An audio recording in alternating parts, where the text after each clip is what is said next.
because it is just a remarkable work, and it's a remarkable work that all of the justices agreed they would speak with one voice because this is the way it should be in Iowa.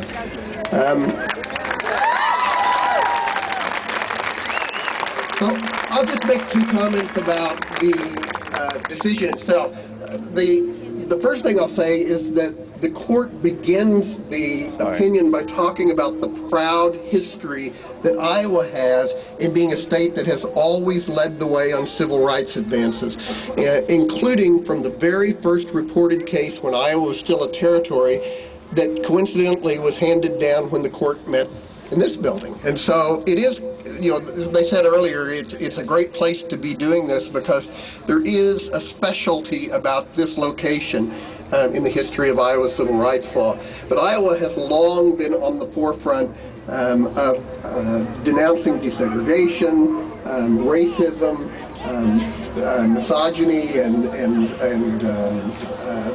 the inability of women to participate equally in society.